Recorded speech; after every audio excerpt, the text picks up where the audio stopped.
Live from Fargo and serving you on TV, online, and on the go. This is Valley News Live at 4.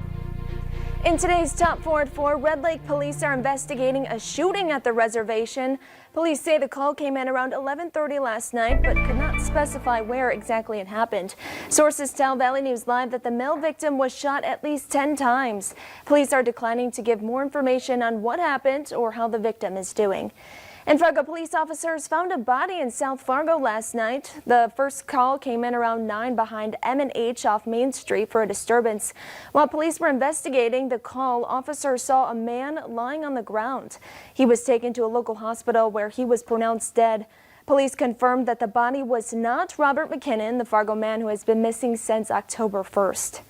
The search for Mr. McKinnon continues, and now Fargo police are asking businesses to post pictures of him. They say they've searched on foot with a drone and helicopter. They're also asking property owners to check their garages, sheds, and vehicles. If you see Mr. McKinnon, call 911. And a Fergus Falls man has been charged following a fatal police chase last week. Cody Freitag is charged with 2 counts of vehicular homicide and 2 counts of fleeing from police. Court documents show methamphetamine and other substances were in his system. An elderly couple was killed in the crash. That's a quick look at today's Top 4 at 4. Now let's check in with Nathan Hopper and our first alert forecast. Hey, Nathan.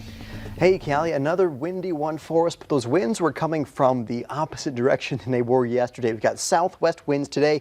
Here's a live look from our Dakota Magic Casino Skycam in the Hankinson area, seeing some windy conditions for our friends there in Hankinson. Here's how things look on the stats, you could say. Gusting 25 to 35 miles per hour in areas like Sisseton, Devil's Lake, Grand Forks, and even seeing some sustained winds in Fargo at 15 miles per hour, 25 miles per hour out of the southeast in Sisseton, and then also 21 miles per hour currently in Jamestown. Not quite as windy for our friends in northern Minnesota, but still a little tough on the golf course out there in Bemidji and in Thief River Falls. The skies are mainly clear, a few passing clouds at this hour, maybe giving some shade from the sunshine, but really nothing to be concerned about if you have any of those Thursday evening plans. Coolest air right now in Baudette, 59 degrees at this hour, 65 in Grand Forks, 67 in Fargo, but just as we expected, some low to mid 70s just along the South Dakota state line. So we have even warmer weather on the way. Callie, before some colder air moves in. We'll talk about that coming up in a couple minutes. All right, thanks so much, Nathan.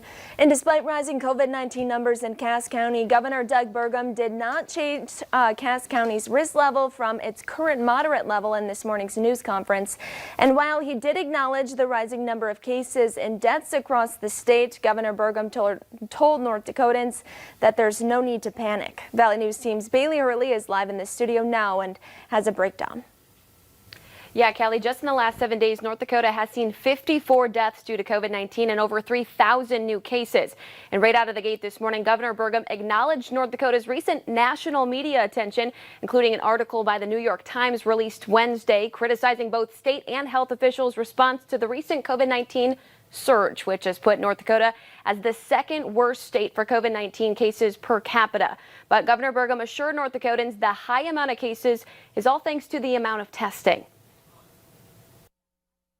As we test students, as we test healthcare workers weekly, we test in long-term care weekly. We know that we're identifying more pre-symptomatic and more asymptomatic cases in North Dakota, but this early identification helps us slow the spread, even as it does drive up our cases. Now, Dr. LeBeau, a president of the Bismarck region of Sanford, confirms North Dakota's hospitals are at high capacity, but says healthcare providers are prepared and feel good about where they are at, emphasizing only 10% of hospitalizations in the state are due to COVID-19, reminding North Dakotans there, quote, are a lot more health conditions happening in the state than just COVID. What we're dealing with today is still a backlog from deferral of health care for 2 months. During COVID times, breast cancer detection rates were about 20 to 25%. Vaccination rates have dipped dramatically. There's long-term consequences of that. Now, data updated Thursday morning shows between Sanford, Essentia, and the Fargo VA, Fargo currently only has 10 ICU beds still available. Callie? Thanks, Bailey. North Dakota is reporting 531 new positive cases today. 137 of those are in Cass County. And we'll have a further breakdown of today's numbers along with numbers from Minnesota scrolling at the bottom of your screen. And Essentia Health is now offering more mammogrammy appointments this month. The slots will be outside of normal hours, and they'll be taking appointments on Saturday, October 17th.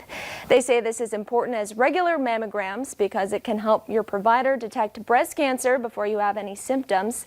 Women with an average risk of getting breast cancer should get a yearly mammogram starting at the age of 40. And starting today, Minnesotans, drivers and vehicle services will start offering their Class D knowledge test online. This means that Minnesotans can take the test at home or at an authorized third-party testing location. Renewing or replacing driver's license can happen online as well. You'll need to book your test appointments online at least 6 weeks in advance, and they will not be accepting any walk-ins for road tests. And Derek Chauvin, one of the former Minneapolis police officers charged with killing George Floyd, posted bail yesterday. Governor Walz activated the National Guard in preparation of protests, and now WCCO's Mariella Mose shows us how Minneapolis residents are reacting.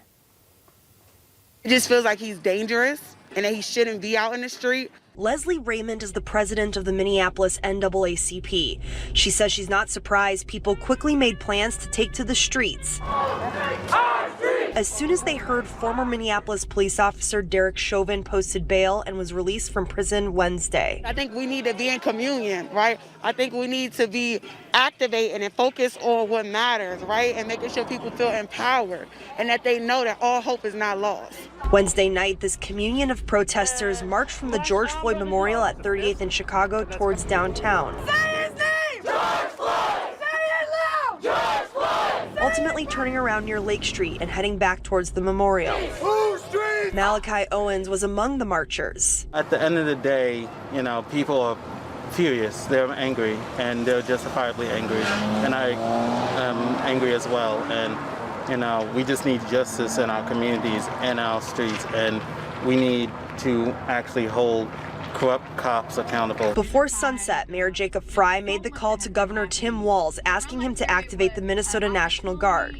But Mayor Frey made it clear people will not be seeing an immediate Guard presence in the streets. We are prepared to act if necessary, but right now, again, it's operating off of an abundance of precaution to make sure that everyone's safe. A decision some activists are not happy with. It's overkill.